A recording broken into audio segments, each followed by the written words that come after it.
light within our hearts, light within our thoughts, light within our words. May one and all and everything, blessed and loved, ever be. Welcome. I am Sister Who. With me today on the show, I have my friend David Slater, who is a spiritual counselor and intuitive. And the topic we wanted to address today is anarchy and order. It seems to me that either one plays into the old adage that all extremes are bad. Too much anarchy and we don't have enough structure to get anything done. Too much structure and we don't have enough creativity or spontaneity, maybe even openness to a positive contribution coming from any source. Mm-hmm. Instead of worrying about whether the person has the appropriate credentials or whatever, to find that within anarchy is a sort of brainstorming, mm-hmm. A sort of group brainstorming of possible ways to respond to a challenge or new possibilities for accomplishing a solution.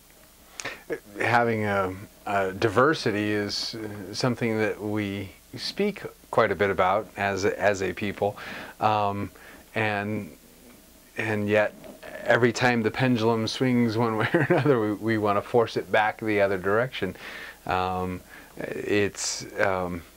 We see it oftentimes with the concept of schools. Oftentimes it's the concept that all children must learn the same way. Well, that doesn't apply, and we keep on finding that to be our problem. Wouldn't it be delightful if in kindergarten starting and going forward, a child is asked multiple times, even in a day, what their passion is, and teach to the passion of a child. A 5-year-old wants to build a rowboat, have him build a rowboat. When he's done, he have a much stronger concept of math, displacement, volume, the list is long. And the interconnectedness of all the pieces. Exactly. The idea of from many, one. And can you imagine the sense of accomplishment a young child could get when they say, oh yeah, that's my rowboat, I built that. Because there's no reason. By the time he gets to high school, he'll be building houses. Exactly. Or windmills, or... Why not let them take on something ambitious? He's too young for that. Well, who said he's too young for that? Exactly. If you're saying he can't hold a 2-pound hammer, well, I understand that, but there are smaller hammers available. And there's air guns too. But I don't know that I want to give a 2-year-old an air gun. Well, if the safeties are in place. But yeah, but there are safety considerations, there are ability considerations, but there's no consideration that says this should never be attempted. Right. Which is what order sometimes does. Oh yes. Order taken to an extreme, especially a governmental or administrative extreme, tells people what to try and what not to try. It's fun to mix the two together. I'll have folks talk to me about spirituality, and I'll say, well, we know we're in trouble when we have competitive meditation. Competitive meditation? Yes. Wouldn't that be funny? Better than you do or something? Precisely. Again, putting so much order to something. I'm more spiritual than you are. Exactly. Let's measure piety. Let's get a piety scale. Isn't that ridiculous? Or how about scheduling your spontaneity? I had somebody tell me once that when you address so-and-so, this person to whom I'm going to introduce you, they're a very, very spiritual person, which means that they really don't have any patience with anybody complaining about what's wrong with the world or talking about anything bad. You have to be positive all the time. And I immediately thought to myself, and this constitutes being very spiritual?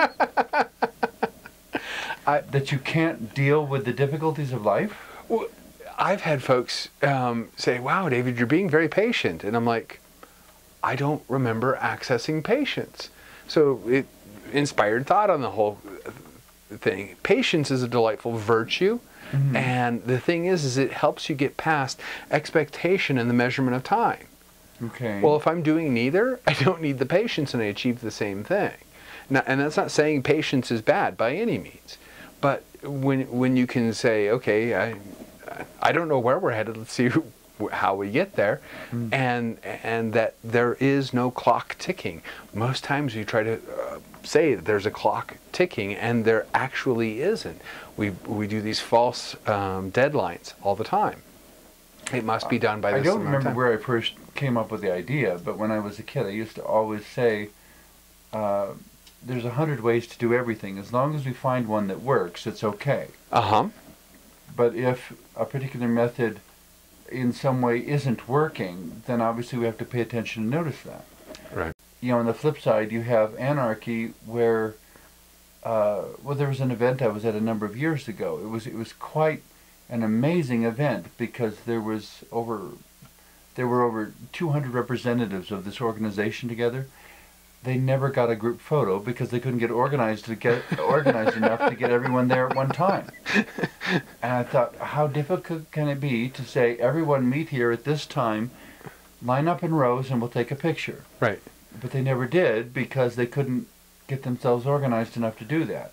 Later on, they wanted to have a grand parade down the street of all these representatives, but there was no general announcement made of when the parade was started.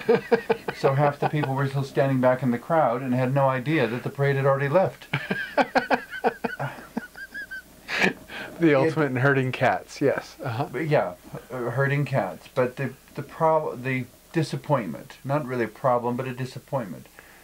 The solidarity that could have been accomplished with just a minimal amount of respect for the diversity that was present, just a certain efficiency of communication. Mm-hmm. It seems to me that no matter where you encounter it, in every form, in every place, solidarity is always inspiring. Oh, yes. There is something about people coming together with one voice, or en masse, or whatever.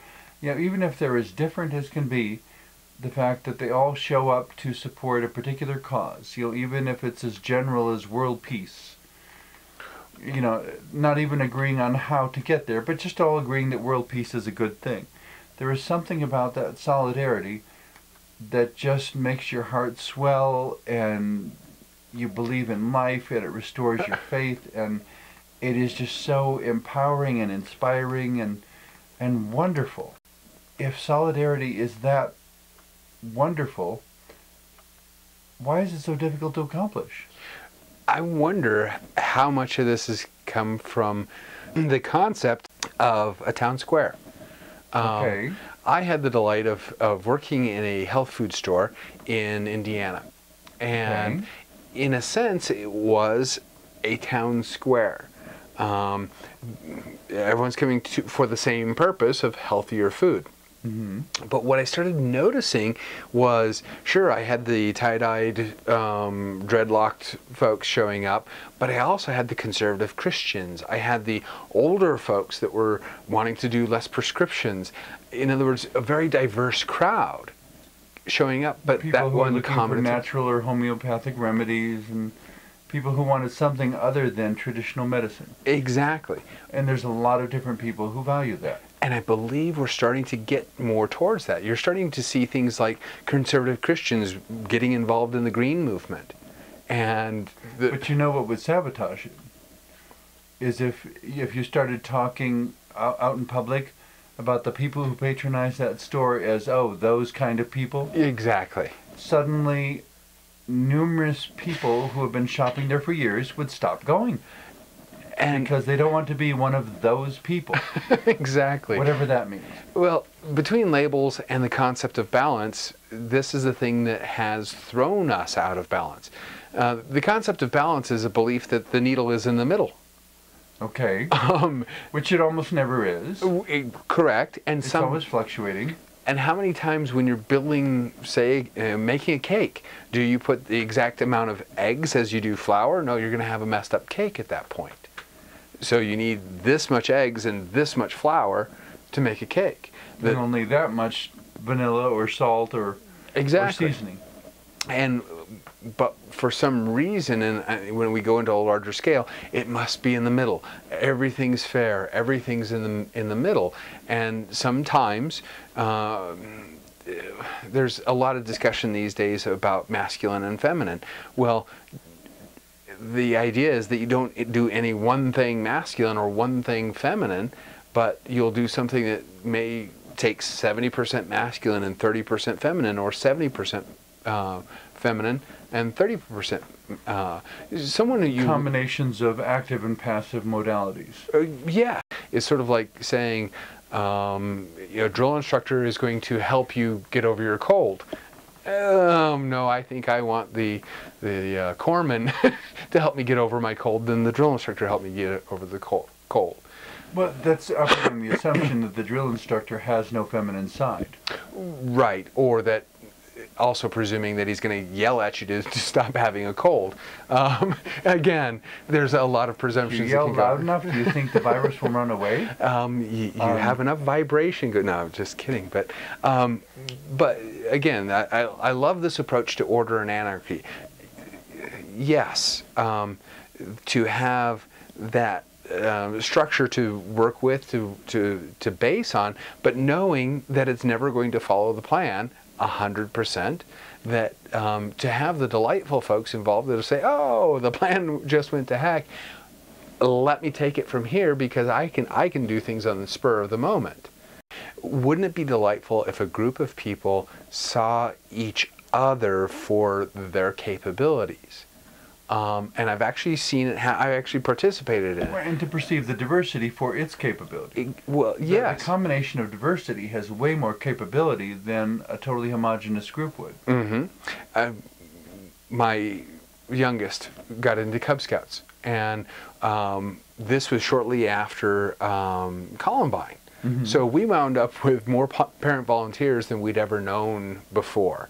And it was actually... Columbine, of course, referring to one of these terribly troubled and horribly complex incidents in which students wound up bringing guns into the school and shooting at other students. And all of a sudden, the parents now want to be involved in everything, which, again, good, bad, that's where when people say, is this good or bad? I'm like, I don't know. But the end result... Well, I guess I would say it depends on how they want to be involved. Whether they're being involved in a way that actually nurtures the child, or whether they're being involved in a way that attempts to control the child, which I think anyone who's worked with children would understand my skepticism about controlling children. Exactly. The perfect segue to this whole thing. So the part of town we're in is a lot of professional people, a lot of type A personalities. Okay. And who would like to be able to control everything in their environment. Correct. And then what we did early on, once we had all these volunteers, is there was a very basic rule. If you criticize what another person is doing, that just became your job. Mm-hmm. You know what? Criticism just dropped right through the floor because nobody wanted to do it all. And the other thing was that they needed Well, but hopefully it didn't go too far. Here's how a lot of it played out. It wasn't hard to fill a lot of the jobs of, the administrative type things because, again, these are things people excel at.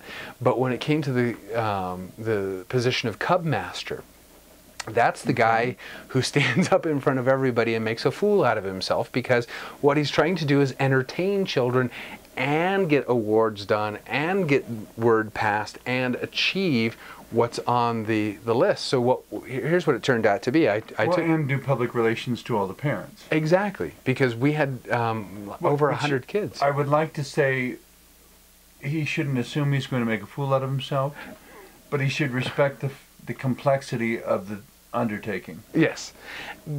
What it wound up doing is I took on Cub Master. Well, planning is not my thing. Really, you don't want to give me the responsibility of a plan. What would happen... So your approach was more extemporaneous. Yes. So they would hand me an outline of what needed to be achieved. Mm-hmm. And I had a set amount of time to do it in. And so I would get up there, see the outline, and achieve those things. But in order to do that, that also meant sometimes I was getting the kids to do crazy, silly things, which got their energy up, out, and then bring them back down so that we can go calmly into an award ceremony, or Okay. so Because you understood the needs of each of the different groups present. exactly. And what often I also being a parent, Which brings us to an assumption, that anarchy has no structure, which I don't think is actually true. a lot of physicists will tell you even total chaos has a structure, has a common theme through I it. mean, within each participant within an anarchistic group, Mm-hmm. there is a structure that I would say derives or arises from, such things as their personal history. Mm-hmm. Because of what they've experienced, they will only make these sorts of decisions. Because of what their day job is, this is the pattern of problem solving with which they are most familiar. Mm-hmm. And when you know the individuals and you begin to know the structures that exist within them in various ways, then you can begin to predict when we fuse these together into a particular problem solving challenge, this is what this person is most likely to do. So your anarchy is no longer truly anarchy at that point. Every time anything horrendous has happened, massacres, genocides, whatever, there's also stories in there that will come out sometimes they don't, but it's not usually too hard to find that story of compassion, that story of acting separate from the crowd, because it is innate in a human being to be compassionate, to be kind, to... Well, or leading the crowd in a new direction that they hadn't planned on going. Exactly. Which in a way would be an expression of anarchy, but not exactly. Because there is an ideological structure behind it. But it's still human beings doing it. The basic needs, wants, and desires of human beings still keeps getting interjected into it. There's still people eating meals. There's still gravity. There truly isn't absolute chaos. You're dealing with... Chaos or anarchy is never as absolute as it might claim to be. Exactly. Nor is order ever as completely in control as it might claim to be. Exactly, because how many times have we gone along with a program not believing in it and just putting up the facade to say, oh, here I'll agree with or go along so that I can do the things I really want to do that have nothing to do with this or are counter to this. But to understand that very few times are we pegs, round or square, and very few times are the holes square or round either. So, finding any correlation at all was the first challenge. Exactly. Maybe if we start, whatever we put the holes in, if we made them out of clay, would probably... Something malleable. Exactly. Okay. Will make it to where human beings get along smoother. Again, and this is a conversation we've had before, is this concept of allowing for all possibilities, especially when you're dealing with human beings, because human beings are... To my observation, anytime we are in a position, be it law enforcement or teaching or whatever, where the commonly accepted professional definition strips us of our humanity. Yes. Expects us to be less emotional or more the embodiment of the set policy instead of an independent thinking individual. The more we strip ourselves of our human uniqueness, of our human capacities, to my observation, the more destructive the effect of the job is.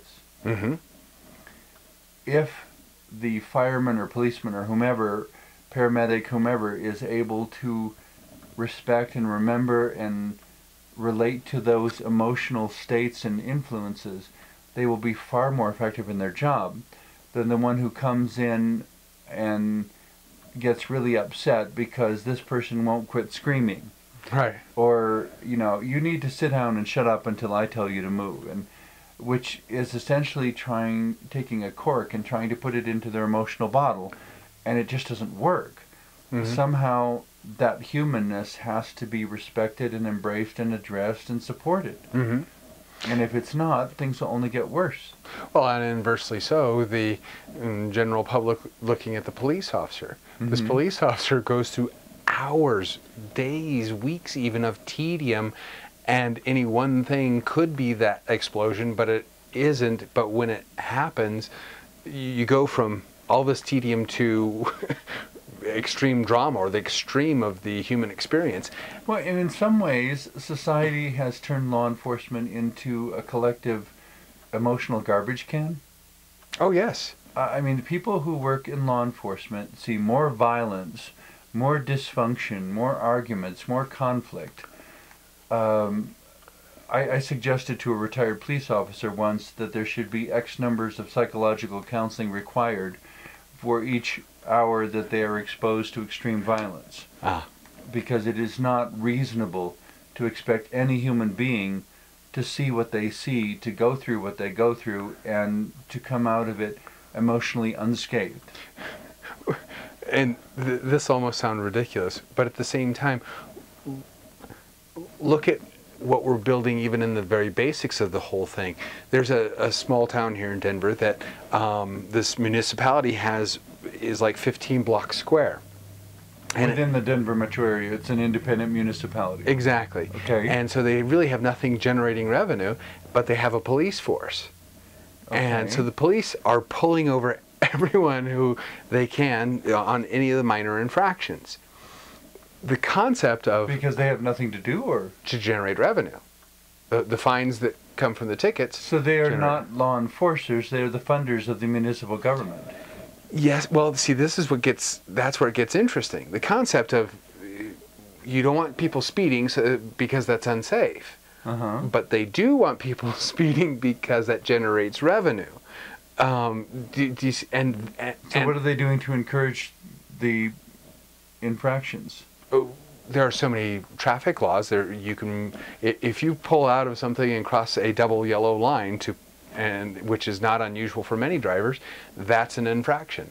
They have written the laws to a standard of perfection that nobody can really abide by. Oh, if you were to actually go through all the laws applying to driving just alone, there are places, and I've spoken to police officers in whole different towns, that if you don't adjust your mirrors, check your mirrors before starting your car, you've already crossed an infraction. It's one that doesn't get enforced. But the point is the contradiction that forms.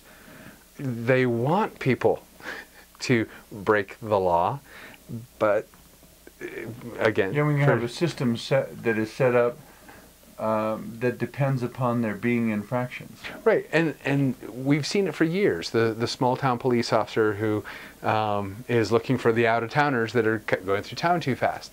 It generates revenue. So do you not like the person who's breaking the law, or do you like them, and how do you treat... It's ridiculous. Well, and worse yet, when enough tickets haven't been written, the refusal of the municipal authorities to believe that it really is because people haven't been breaking the law. Why didn't you write more speeding tickets? Well, because I didn't find any more speeders. What if nobody is speeding? Yeah. Then you can't write speeding tickets if no one's speeding. Exactly. And you can't tell them to break the law and speed, and of course there are certain cynical people who insist that, well, there will always be people speeding. Well, maybe there will and maybe there won't. Well, I imagine in some small towns there isn't. We've built so many contradictions into everything. Because again, let's go to the small town one. That sheriff is not writing locals the tickets because that doesn't work on a dynamic on a day-to-day interaction. They're looking for everyone from out of town because they're only there for that amount of time and then they're gone. And partially because they don't want to offend anyone with whom they'll have to interact later. Exactly. So what part is fair? To me is that on both sides, people need to be accountable to whatever laws they pass. And if they don't like the laws, they need to change them. But the notion that we write laws that are supposed to be broken is totally insane. And that is our society. And we have it all the time. We have it everywhere. The concept is, where's the order, where's the anarchy? Where's the order, where's the anarchy? Is there any one rule that 100% applies to you personally. Every time. Okay, gravity for now. Those types of things. What one order can we pass on a person, let alone a group of people? Okay. Because it gets squishier and squishier the more people you apply to that or are part of that. I guess in both cases, what it comes down to me is accountability to one's context or environment. I think the people of the town need to be accountable to law enforcement, and law enforcement need to be accountable to them, and everybody needs to be accountable to everybody. Because what it is about ultimately is not whether or not you get caught, as whether or not you're maintaining the standard that the community has decided is appropriate for itself.